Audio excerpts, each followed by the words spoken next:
want to tell you about a concert Johnny Cash gave in 1969. It was like any other event he'd participated in except for one major difference.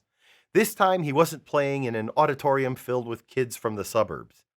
Instead, Cash and his band were locked deep inside the walls of San Quentin prison.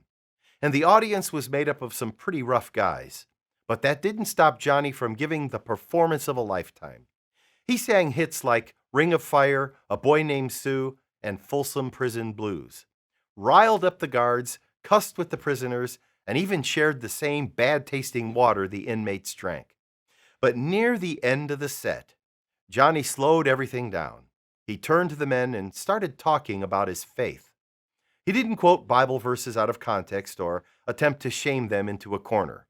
He didn't moralize or give them a pep talk to hype them up with optimism. He just talked from his heart about how God was continuing to transform his life. What I loved about this concert was the way that Johnny was able to minister to these inmates in a very specific way.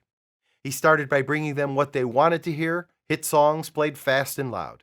He connected with them, sharing his own struggles with drug abuse. And finally, after all that, he unpacked what the gospel had done for him.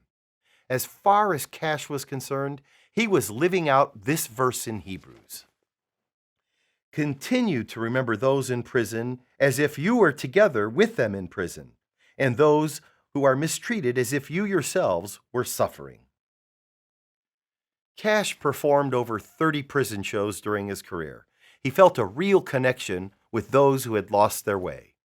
But like Christ, he never gave up on them. He always held out hope that God's mercy was strong enough to break through the bondage that held them hostage. I hope that we can have a similar impact by living every second of our lives in complete participation with God. I'm Joseph Tkach, speaking of life.